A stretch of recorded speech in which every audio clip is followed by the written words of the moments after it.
विदर्भाच्या भर थंडीत राजकारण तापणार. आजपासून हिवाळी अधिवेशनाला सुरुवात. शेतमालाला हमीभावाच्या मुद्द्यावरून पहिला दिवस गाजण्याची शक्यता. मंत्रिमंडळ विस्तार झाला. आता प्रतीक्षा खातेवाटपाची. येत्या 2 दिवसात खातेवाटप होणार. मुख्यमंत्र्यांची माहिती.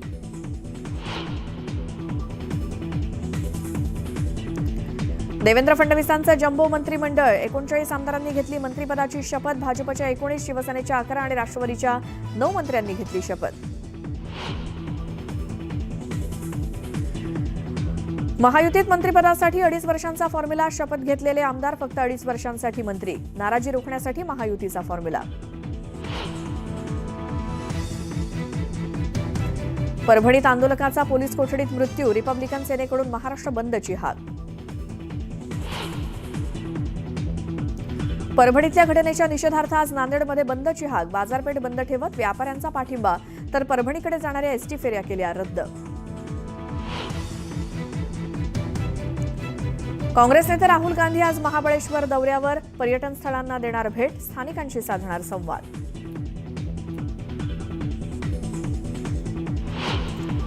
प्रसिद्ध तबलावादक झाकीर हुसेन काळाच्या पडद्याआड. अमेरिकेच्या सॅन फ्रान्सिस्कोमध्ये घेतला अखेरचा श्वास.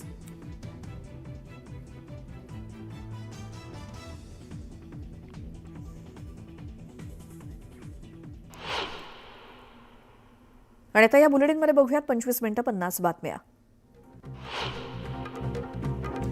मंत्रिपद न मिळाल्यामुळे छगन भुजबळ नाराज असल्याचं बघायला मिळालं. नाराज भुजबळांची राष्ट्रवादी काँग्रेस पक्षानं दखल घेतली आहे. छगन भुजबळ यांना राष्ट्रवादी काँग्रेस पक्षाकडून राज्यसभेवर पाठवण्याची तयारी पक्षानं केली आहे. महायुती सरकारच्या मंत्रिमंडळात राष्ट्रवादीचे ज्येष्ठ नेते छगन भुजबळांना वगळल्यामुळे समर्थकांना धक्का बसलाय. मराठा आरक्षणावरून घेतलेली आक्रमक भूमिका. मुलाला विधान परिषदेत पाठवलेलं असताना पुतणे समीर भुजबळांनी नांदगाव बंद केलेली बंडखोरी. यासोबतच विविध कारणांमुळे भुजबळांना मंत्रिपदापासून दूर ठेवल्याची त्याचा संबंध जोडला जातोय. श्रद्धा आणि सबुरी ठेवा. तुमच्यावरती अन्याय होणार नाही. काम करणाऱ्यांचा सन्मान ठेवणार अशी भूमिका एकनाथ शिंदेंनी घेतली आहे. नाराज आमदारांची समजूत काढण्याचा प्रयत्न शिंदेंनी केला. मंत्रिमंडळात स्थान न मिळाल्यामुळे आमदार रवी राणा नाराज झाले असून अमरावतीत ते परतलेत आणि रवी राणा यांच्या कार्यकर्त्यांमध्ये सुद्धा नाराजीचा सूर आहे. दरम्यान नवनीत राणा यांनी देखील सोशल मीडियावरती पोस्ट केली आहे. जिंदगी है लढाई जारी है असा उल्लेख त्यांनी यात केलाय. मी मुख्यमंत्री असतो तर नांदेडला मंत्रिपद देण्याबाबत मी विचार केला असता, पण मी मुख्यमंत्री नाही त्यामुळे सांगता येत नाही अशी प्रतिक्रिया माजी मुख्यमंत्री खासदार अशोक चव्हाण यांनी दिली. पिंपरी चिंचवड शहराच्या पदरी मंत्रिपदाबाबत पुन्हा एकदा निराशा आली आहे. सलग 3दा निवडून आलेले आमदार महेश लांडगे असो की विक्रमी मताधिक्याने जिंकलेले शंकर जगताप, आमदार अण्णा बनसोडे यापैकी कुणालाही मंत्रिपद न मिळाल्यामुळे कार्यकर्त्यांनी नाराजी व्यक्त केली.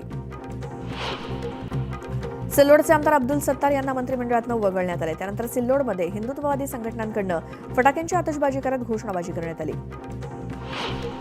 गुलाबराव पाटील यांनी मंत्रिपदाची शपथ घेतल्यामुळे चोपड्यात शिवसैनिकांनी आनंदोत्सव साजरा केला. छत्रपती शिवाजी महाराज चौकात शिवसैनिकांनी छत्रपती शिवाजी महाराजांच्या पुतळ्याला पुष्पहार अर्पण केला आणि परिसरात फटाके फोडत पेढे वाटून जल्लोष केला. अनिल पाटील यांना पुन्हा मंत्रिपदाची संधी मिळाली पाहिजे होती, मात्र त्यांना मंत्रिपद न मिळाल्यामुळे संघटनेत नाराजी असल्याचं राष्ट्रवादीचे जिल्हाध्यक्ष संजय पवार म्हणाले.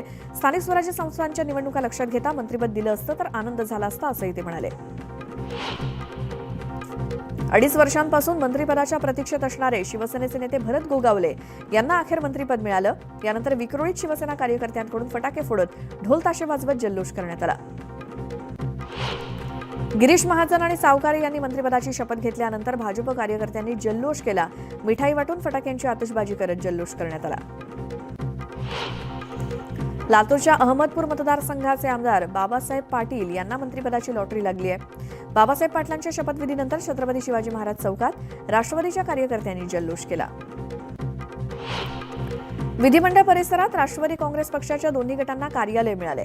अजित पवार पक्षासोबतच शरद पवार गटाला सुद्धा कार्यालय मिळालं.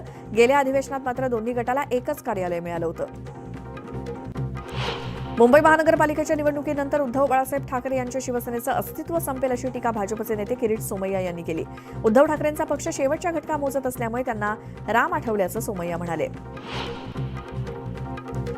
विधानसभा निवडणुकीत मतदानासाठी संध्याकाळी 6 वाजता रांगेमध्ये उभ्या असलेल्या लोकांना टोकन वितरित केलं गेलं. याची बूथनिहाय माहिती वंचित बहुजन आघाडीने निवडणूक अधिकाऱ्यांकडे मागितली होती. मात्र ही माहिती पाकिटात बंद करून सुरक्षा जमा केली आहे. त्यामुळे ती देणं शक्य नाही असं स्पष्ट करत निवडणूक अधिकाऱ्यांनी माहिती देण्यास असमर्थता दर्शवली आहे. विधानसभा निवडणुकीतल्या निकालानंतर महाविकास आघाडीनं पुन्हा एकदा ईव्हीएमवर शंका उपस्थित केली. अशातच बदलापुरात राष्ट्रवादीकडनं ईव्हीएम हटाव मोहीम राबवली जाणार आहे. या पार्श्वभूमीवर शहरातल्या तहसील कार्यालयांवर तसंच जिल्हाधिकारी कार्यालयावर मोर्चा काढण्यात येणार आहे. राज्य सरकारनं ई शिवाय बस सेवा सुरू केली. पुणे विभागाकडे 66 ई बसेस असून ई बसेसची संख्या वाढते. त्यामुळे आळंदी, दापोडी, इंदापूर आणि मंचर या 4 ठिकाणी नवीन चार्जिंग स्थानक उभारण्याचा निर्णय घेण्यात आलाय. वांद्रे वरळी सागरी सेतूचा विस्तार वर्सोव्यापर्यंत करण्यासाठी वांद्रे वर्सोवा सागरी सेतू प्रकल्प हाती घेण्यात आलाय. या प्रकल्पाच्या कामाला 2019 मध्ये सुरुवात झाली असून 5 वर्षात या प्रकल्पाचं केवळ 23% काम पूर्ण झालंय. 18 वर्षांपेक्षा कमी वयाचा चालक आढळल्यास जागच्या जागीच वाहन जप्त करून पोलिसांनी ताब्यात घ्यावं असे आदेश राज्य पोलिसांकडून नव्यानं देण्यात आलेत. शिवाय ई चलनाबाबत सुद्धा आदर्श कार्यप्रणाली जारी करण्यात आली आहे. विद्युत विभागात भरतीला सुरुवात होणार आहे. अधिसूचना जारी करण्यात आली. अधिसूचनेमध्ये या भरतीविषयक सर्व महत्त्वाच्या बाबी प्रसिद्ध करण्यात आल्या आहेत. भारताचा जीडीपी 47.24 लाख कोटी रुपयांवरती पोहोचला. या कामगिरीमुळे जगातील 5वी सर्वात मोठी अर्थव्यवस्था म्हणून भारताचं स्थान आणखी मजबूत झालंय. यात महाराष्ट्र हे देशातील सर्वात श्रीमंत राज्य ठरलंय. कायद्याची अंमलबजावणी जमत नसेल तर कायदे कशाला बनवता अशा शब्दात हायकोर्टानं सरकारला फटकारलं. प्राण्यांच्या वाहतुकीसंदर्भातले कायदे आहेत मात्र त्यात नियमांचं सरळ उल्लंघन होतंय. त्यामुळे कायदे कशाला बनवता असा सवाल कोर्टानं केलाय. गेल्या 2 दिवसांपासून थंडीचं जोरदार कमबॅक झालं असून पुढील काही दिवस गुलाबी थंडी अनुभवायला मिळणार आहे. यात महाराष्ट्रातील जळगाव, अहिल्यानगर, छत्रपती संभाजीनगर, बुलढाणा, धाराशिव, परभणी या जिल्ह्यात थंडीची लाट सदृश्य स्थिती जाणवण्याची शक्यता आहे. मुंबई गोवा आंतरराष्ट्रीय महामार्गाचं काम डिसेंबर 2024 पर्यंत पूर्ण होईल असं आश्वासन कोकणातल्या जनतेला देण्यात आलं होतं. मात्र सध्या सुरू असलेल्या महामार्गाचं काम कासव गतीनं सुरू असून या संदर्भात मार्गावरील अनेक पुलांची कामं अद्यापही अपूर्णच आहेत. त्यामुळे डिसेंबर 2024 ही डेडलाईन हुकण्याची शक्यता आहे. मुंबईमध्ये ठिकठिकाणी लावण्यात आलेले कॅमेरे आणि मशीन्स याद्वारे मुंबईत जानेवारी ते 10 डिसेंबर दरम्यान 56 लाख ई चलान जारी करण्यात आलेत. यातील 325 कोटींचा दंड वसुलीविना पडू नये. स्वतःहून दंड भरण्यासाठी येणाऱ्या चालकांची संख्या फारच नगण्य आहे. पुणे जिल्ह्याच्या विविध भागातील नदीपात्राचे वाळू माफी अक्षरशः लचके तोडत असून वारंवार कारवाई करून सुद्धा हे प्रकार सुरूच आहेत. वाळूचा बेकायदा उपसा आणि वाळूची तस्करी रोखण्यासाठी जिल्हा प्रशासनानं कडक मोहीम हाती घेतली आहे. नदी नाल्यांवरती बांध बांधण्यासाठी प्रशासनानं ड्रोनचा आधार घेतलाय. सरकार 40 जणांचं काल मंत्रिमंडळ शपथ घेताना आम्ही पाहिलं. खरं म्हणजे साधारण शपथ घेतल्यावरती तासात 1.5 तासामध्ये खाते वाटपाची यादी जाहीर होते. अधिवेशन आहे, प्रश्नोत्तराचा तास असतो अधिवेशनात. कोणी कोणत्या खात्याची उत्तरं द्यायची? काय सगळ्याच खात्याची उत्तरं फडणवीस देणार आहेत किंवा अधिकाऱ्यांना त्या त्या खात्याच्या सचिवांना बोलवणार आहेत? एकंदरीत सरकारमध्ये, मंत्रिमंडळामध्ये राज्य चालवण्याच्या बाबतीमध्ये गोंधळ दिसतो. कुचकामी करायचं अधिवेशन नाही, अधिवेशन कुचकामी करण्याचा प्रयत्न सरकारतर्फे केला जाईल. या राज्यामध्ये असंख्य प्रश्न आहेत, विशेषतः कायदा आणि सुव्यवस्थेचा आणि भ्रष्टाचाराचा. आज परभणी बंदची हाक आहे. ठिकठिकाणी हत्या, खून, दरोडे यांचा हायदोस चालू आहे. अधिवेशन कुचकामी कसं ठरेल? विरोधक प्रश्न विचारतील. विरोधक महाराष्ट्राची जी परिस्थिती आहे त्याच्यावर बोलतील. एका बघा, विरोधकांची संख्या कमी असली ईव्हीएमच्या कृपेने तरी जे विरोधक दोन्ही सभागृहात आहेत ते ताकदीचे. विधानसभेमध्ये आमचे भास्करराव जाधव असतील, जयंतराव पाटील असतील, आमचे आदित्यजी ठाकरे असतील, रोहित पवार असतील, जयंतराव पाटील, नाना पटोले, हे काय कमी ताकदीचे लोक नाहीत. विधान परिषदेमध्ये सुद्धा आमचे विरोधी पक्षनेते अंबादास दानवे आहेत. आणि आज पहिला दिवस जो आहे आता असा आहे की विधानमंडळाच्या कामावरती मी दिल्लीत बसून बोलणं योग्य नाही. पण सरकार ज्या पद्धतीनं काल निर्माण झालंय, परत कोणती खाती, काही लोकांचे 2 वर्षापासून टांगलेले कोट अंगावर चढले, ते आता घट्ट झालेत की सैल झालेत, ते आज विधिमंडळात दिसेल. विरोधक ताकदवाद तुम्ही म्हणताय, पण सुधीर मुनगंटीवार, छगन भुजबळ, दिलीप वळसे पाटील अशा ताकदवार नेत्यांना मंत्रीपदच मिळाली पक्के सरकार तानाजी सावंत यांची देखील नाव आहे. तानाजी सावंत बॅग पॅक करून गेलेले आहेत. या टाकून सोडलं त्यांनी. रवी राणांचं पण नाव ऐकलं मी आता. रवी राणाही अमरावतीमध्ये गेले. असे अनेक आहेत. आणि असं कळलं की अडीच वर्षाचा फॉर्म्युला आहे. खरं म्हणजे त्यांनी 6 महिन्याचा फॉर्म्युला केला असता तर सगळ्यांना मंत्रिपद मिळाली असती. याचा अर्थ स्पष्ट आहे, जे आमच्याकडून सोडून गेलेले आहेत ते सत्ता, पद आणि पैसा या मोहासाठी गेले. आणि ज्यांच्यावरती भ्रष्टाचाराचे आरोप होते, अकार्यक्षमतेचे आरोप होते, अशा अनेकांना वगळण्यात आलेलं आहे. छगन भुजबळ यांना वगळण्यामागे जातीय राजकारण आहे. छगन भुजबळ यांच्यासारख्या नेत्याला वगळण्यामागे जातीय राजकारण आहे. पण भुजबळ यांच्यासारख्या ज्येष्ठ नेत्यांनी ज्या पद्धतीनं सन्मान्य शरद पवार साहेबांची साथ सोडली ते सगळ्यांना क्लेशदायक होतं. ज्याला त्याला आपल्या कर्माची फळं राजकारणामध्ये मिळत असतात आणि ती आम्ही भविष्यात ती पाहत राहू. फक्त महाराष्ट्राचं नुकसान होताना दिसतंय, इतकंच मी सांगतो. मंत्र्यांच्या कामगिरीचं ऑडिट करणार म्हणतात मुख्यमंत्री. खाते वाटप नसताना आतापासूनच ऑडिट केलं जाणार आहे. बघा, देवेंद्रजी हे नरेंद्रजीचे अंधभक्त आहेत.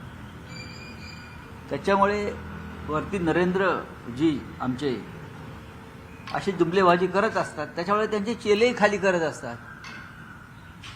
झिरो टॉलरन्स, काय भ्रष्टाचाराबाबत झिरो टॉलरन्स ही घोषणा आहे आमच्या नरेंद्रजींची. हा झिरो टॉलरन्सचा विषय जर महाराष्ट्रामध्ये देवेंद्रजींनी राबवला तर त्यांचं 90% मंत्रिमंडळ रिकामं. पण नरेंद्रजी दिल्लीमध्ये सगळ्या भ्रष्टाचारांना आपल्या सभोवती घेऊन बसलेले आहेत.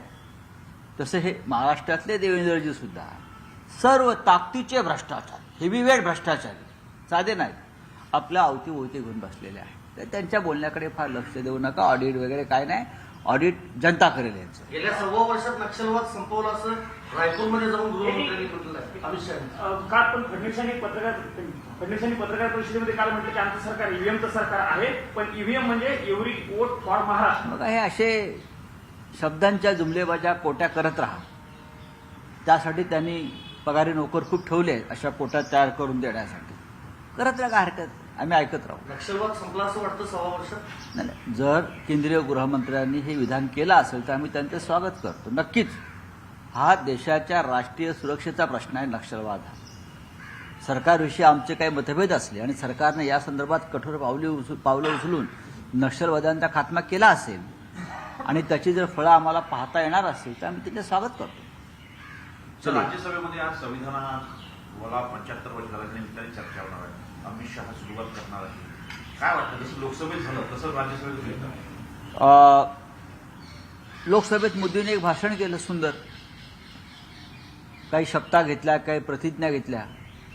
त्यातल्या किती प्रतिज्ञा खऱ्या ठरल्या आणि खऱ्या ठरणाऱ्या त्या आपण 10 वर्ष पाहतोय. संविधान, देशाचे संविधान ही जुमलेबाजी नाही. देशाचे संविधान हे असत्य पुस्तक नाही, असत्यात लिहिणाऱ्यांचं पुस्तक नाही. देशाचं संविधान हा या देशाचा आत्मा आहे आणि संसद हे शरीर आहे आणि त्या शरीरातला हा आत्मा आहे. पण शरीरावर आणि आत्म्यावर सातत्यानं प्रहार करणारे लोक संविधानाची तुणतुणं वाजवताना दिसतात तेव्हा आश्चर्य वाटतं. जर यांना 400 पार खरोखर झाल्या असत्या तर आज संसदेमध्ये संविधान का बदलू नये याच्यावर चर्चा झाली असती. संविधान बदलना कितना जरूरी है उसका पर चर्चा होती. लेकिन 400 पार का नारा जनता ने ब्रेक लगाया, इसलिए संविधान पर चर्चा हो रही है. गेल्या 3 आठवड्यामध्ये गोंधळ पाहायला मिळाला. 4था आठवडा आहे, शेवटचा आठवडा आहे अधिवेशनाचा. आज खरं तर कार्यसूचीमध्ये होतं 1 नेशन 1 इलेक्शन मांडलं जाईल, पण अचानकपणे लोकसभा सचिवालयानं तो मुद्दाच काढून टाकलाय. आज मांडलं जाणार नाही विधेयक. नाही, हे सोपं नाही आहे. हे विधेयक मांडणं, चर्चेला आणणं इतकं सोपं नाही आहे. बहुमत जरी असलं तरी संविधाना इतकाच हा एक महत्त्वाचा मुद्दा आहे. चला, थँक्यू व्हेरी मच. सर, परभणीमध्ये जे घटना घडत आहेत, काल ज्या पद्धतीने संतोष सूर्यवंशी नावाच्या एका व्यक्तीचा पोलीस कोठडीमध्ये मृत्यू झाला, कसं बघता या घटनेकडे? पोलिसांच्या कारवाईवरती प्रश्न तुम्ही उपस्थित केला. सोमनाथ सूर्यवंशी असं त्या भीमसैनिकाचं नाव आहे. न्यायालयीन कोठडीमध्ये असताना त्याचा मृत्यू झाला. त्याचा जो लढाई होती ती चुकीची, मार्ग चुकीचा जरी असला तरी परभणीच्या चौकामध्ये संविधानाच्या पुस्तकावर जो हल्ला झाला त्याच्यामुळे संविधान वाचवण्यासाठी त्यानं तिथे संघर्ष केला. पोलिसांनी त्याला अटक केली. त्यानंतर त्याचा मृत्यू झाला.